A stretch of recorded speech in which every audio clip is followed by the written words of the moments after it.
Sí, pero sabe que a veces cansa, no sé si el director nos está escuchando, pero que acá hay legislación comparada, hay países que van sumamente más avanzados que nosotros. E incluso ellos van quedando tarde porque la tecnología avanza más rápido siempre.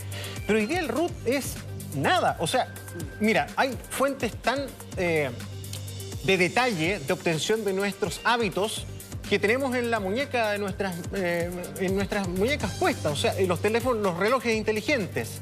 Saben tus pulsaciones, saben tus hábitos de sueño, saben cómo respiras, cuánto oxígeno consumes, si te mueves o no te mueves, cuántos pasos das.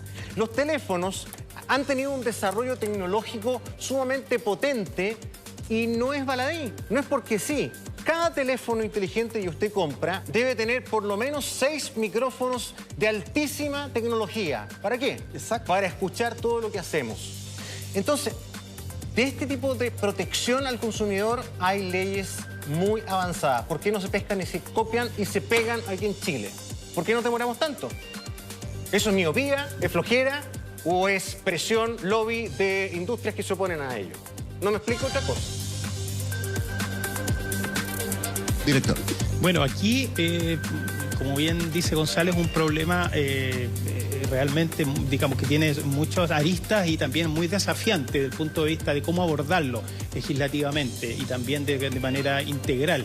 Aquí hay una confluencia entre lo que es el ámbito de la protección de datos y la protección al consumidor. Aquí estamos hablando de una microsegmentación, por ejemplo, que hacen las empresas respecto al perfilamiento de sus consumidores, la publicidad que está dirigida a ellos, etcétera. Y ahí lo que yo creo es que tenemos que robustecer, como se está haciendo en el Parlamento, la normativa de protección al consumidor para estar a estándares internacionales. Ahí el principal labor es tener un órgano regulador fuerte como una agencia de protección de datos que tenga tuición y nosotros también como CERNAC ejercer con fuerza también las facultades que tenemos en materia de protección de datos y las relaciones de consumo, y para eso también está el proyecto de ley que está fortaleciendo también nuestras atribuciones en esta materia y de esa forma poder abordar todos los desafíos que esto significa. Evidentemente tenemos que ponernos a tono y eso significa que tanto la normativa de protección de datos como la de normativa al consumidor se fortalezca. Ya, pero en el contexto de lo que existe hoy día, porque, insisto, podríamos tener una discusión respecto a lo que debería ser y que es muy interesante,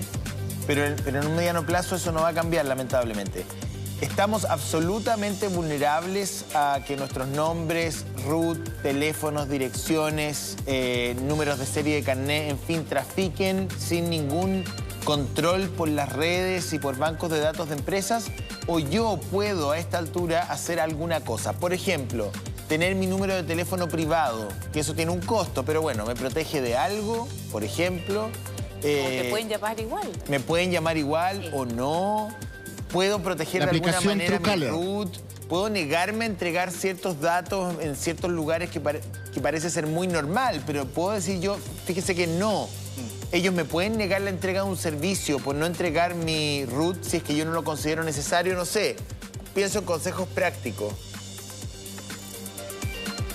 Sí, director, solo para ahondar, a mí me ha servido mucho la aplicación Truecaller. Truecaller es una aplicación, se baja en cualquier teléfono inteligente, tiene una modalidad gratis, hay otras que ya son más sofisticadas que se paga, pero esa te identifica y tú mismo sirve, como un Waze. Tú vas poniendo un número recurrente, tú le pones ahí en la aplicación, este número es de tal compañía de telecomunicaciones, incluso por ahí quedan con algún apellido con garabato, qué sé yo, pero después cuando te vuelve a llamar te dice, te está llamando el gallo de la empresa de telefonía que te llamó la semana pasada. Entonces ahí uno ya logra advertir, logra identificar, porque esto además ha traído otro problema, que es que mucha gente ya no contesta llamadas de números que no conozca, que no venga con el nombre de papá, mamá, marido, esposa, compañero de trabajo. Entonces esto ocurre que a veces alguien lo está llamando porque tenía una hora al médico, era un teléfono que no identificaba y no le contestó. Ahí estamos viendo la imagen de la aplicación Truecaller, es muy buena, yo la aconsejo bastante.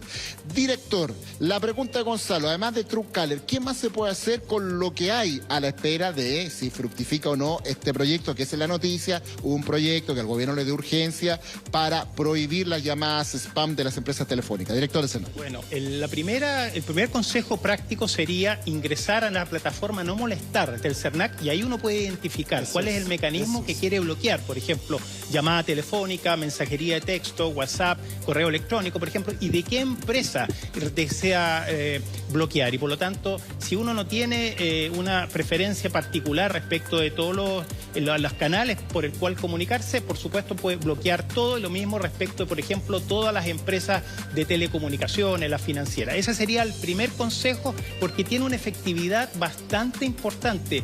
Casi el 90% de todas las solicitudes que se ingresan ahí finalmente son cursadas por las empresas. Ahí tenemos un porcentaje que tenemos que avanzar con las empresas de incumplimientos, pero la mayoría de estas solicitudes son acogidas, en primer lugar. En segundo lugar, también hay que tener en cuenta que las empresas no pueden negar injustificadamente la comercialización de un bien o la prestación de un servicio por requerir, por ejemplo, un dato personal. No pueden exigirle, en el fondo, la obtención del RUT, del domicilio, del correo, para efectos de prestarle el servicio o venderle un bien. Eso es una infracción a la ley del consumidor.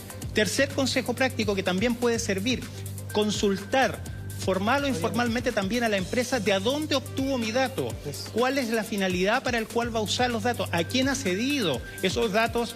Por ejemplo, hay empresas que le entregan esos mismos datos a filiales o a otras empresas relacionadas. Bueno, quiero saber como consumidor dónde se están entregando mis datos. Tiene que hacerlo el y eso CERNAC, también pues. eso está amparado por la legislación actual.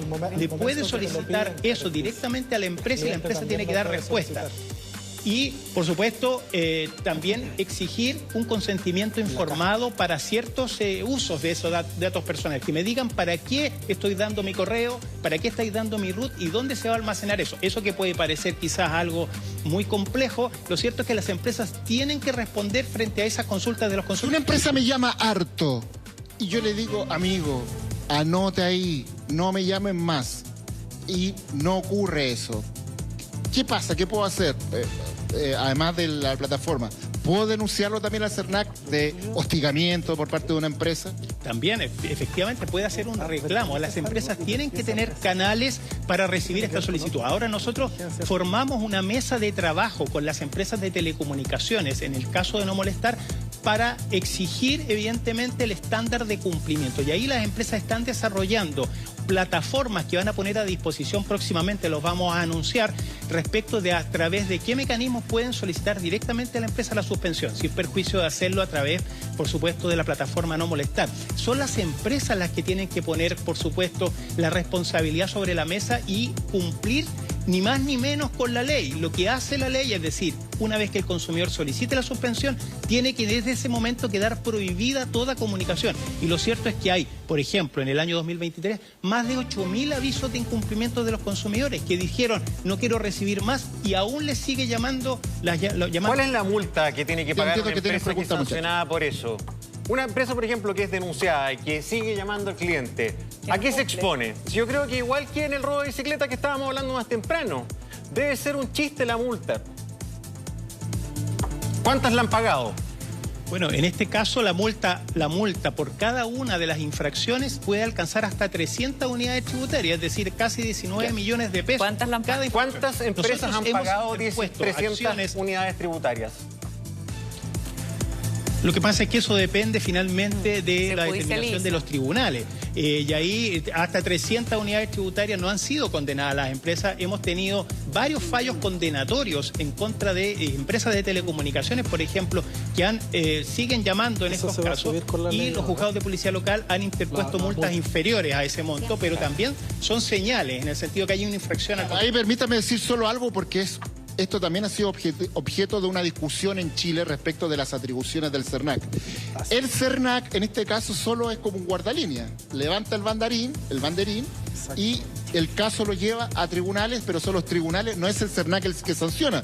Por lo tanto, ahí usted está supeditado a que la justicia acoja o no que haya una situación en ese sentido, ¿sí o no, director? Así es, y en este caso, si no, por ejemplo, se aprobara el proyecto que otorga la facultad sancionatoria, en estos casos particulares el CERNAC podría instruir un procedimiento sancionatorio e imponer directamente una sanción de acuerdo a los antecedentes a la empresa, lo que podría ser, por supuesto, impugnado después por la empresa, pero sería un procedimiento mucho más ágil y rápido.